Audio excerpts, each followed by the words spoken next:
The fact they somehow still found your address. My thoughts exactly.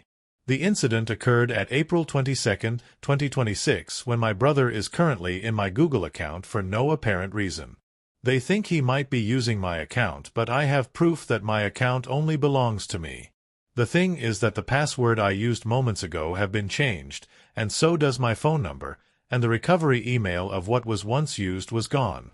I didn't know what happened, but let's just say it was a tiny accident. I didn't confront my brother head-on. I just wanted to realize what was wrong in my account, and I had to check if I typed the correct password for it. It wasn't too long after April 21st, when my brother changed the password and phone number, the ones currently used for my Google account. The 407 area code was changed to 352, and the password was currently unrecognizable. So I tried many ways to recover my account, but it appears nothing worked at all.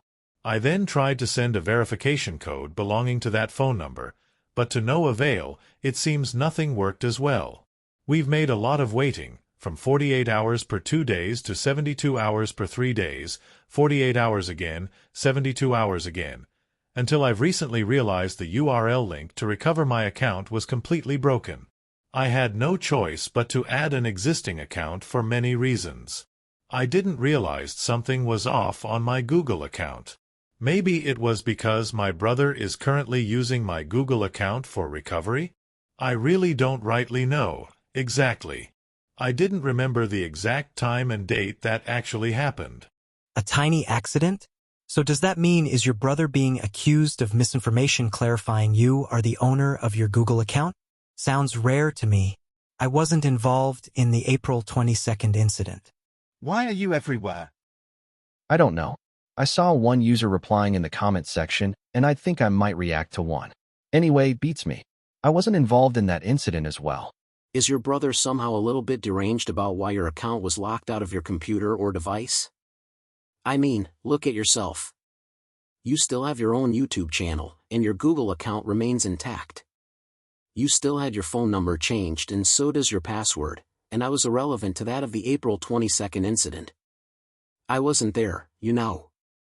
I know, my YouTube channel is still running. I have my own channel, and yes, I had to change the password and phone number again on May 8, 2026. I also added one security step and deleted one passkey, the one used for my broken iPad. It was an Apple keychain, the one that was already in my account many years ago. My new passkey is from the Google Authenticator app, which is currently used for a 6-digit code, the 3 being split apart to make 6, whenever my account is being locked out. Well, to think that obviously, if my brother used my account to download illegal software, of which he shouldn't have done that moments later, I would go ahead and state my brother's proof of evidence. But however, since there's no evidence for me to back up my brother's claims, I'd say we're in the clear. I still hadn't forgive my brother for what he has done on April 22nd because of his highly illegal actions, as of this day. I felt very bad for your brother. I sincerely hope this didn't happen to me. While I'm glad your account was recovered, I'd still get worried about what he might do to you again. I'd believe for your brother's computer his account was QDM backup, right? And out of the blue, you didn't realize what happened to your account on April 22nd. Things are starting to get a little suspicious here. Yeah, and like I said previously, there wasn't any full evidence to back up my brother's claim, since he claims that he currently owns QDM Backup, his Google account. But when he secretly opened up a Chrome profile selector window and clicked on my account, he then had to do the many impossible things that he hadn't done before.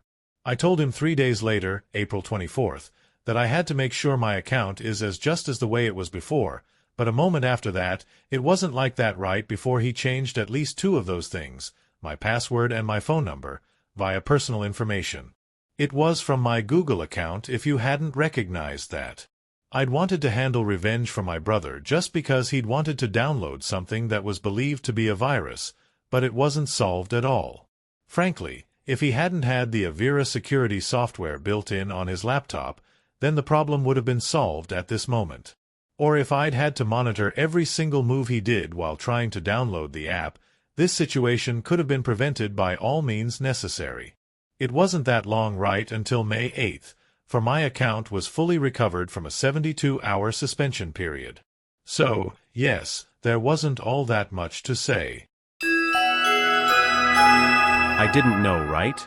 I just didn't know, right when we got back from the last meeting in MGF 1131 with Professor Yasser Khan on Tuesday, April 21st, 2026, I was getting in the mood to download Boris FX's Vegas Pro for a free trial, but seeming that Vegas Pro wasn't enough for me, I simply downloaded the Continuum OFX to recreate a 35mm video, but the problem is a big, red X. That prevented me from seeing the whole video. When I saw a video from SoftHub, I knew right away I wanted to install the crack version of Boris FX Continuum, so I turned off Avira security for a while and installed it, but it turns out it was a virus. It was malware. I wasn't aware that that program was malware until now. I had learned my lesson about installing malware unintended by my brother. Yes, I know his account was hacked, but I didn't want to do this. This was my last resort. Luckily, I've installed a previous version of the full version of Boris FX Continuum to make sure that it doesn't happen again. I have finally learned from my past actions so that such a thing never happens ever again. I'm very glad that you're starting to have some actual sympathy with me. Even though your actions were greatly impermissible, I might still forgive you for a little mistake. I know you tried to get the free trial of what you call Boris FX working, but seems that nothing worked to you when this happened. You'd consider in getting the old version of Boris FX Continuum rather than sticking to the latest version. I was unaware you'd get that Vegas Pro free trial. I was just wishing we'd had a standalone app that we might use. But then again, it was said and done for. On May 8th, my account was recovered. I made a few adjustments to keep my account safe. Yes, but look, I said I felt bad for what I did and I promised that such a thing never happens again.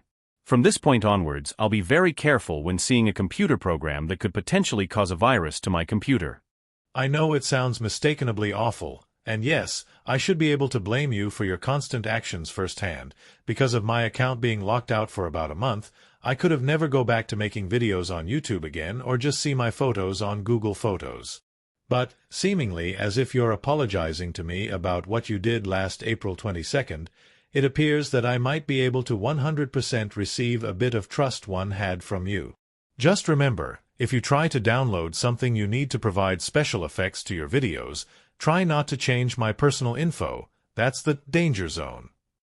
I'll be able to risk my life with the account locked again if you change either the password or phone number.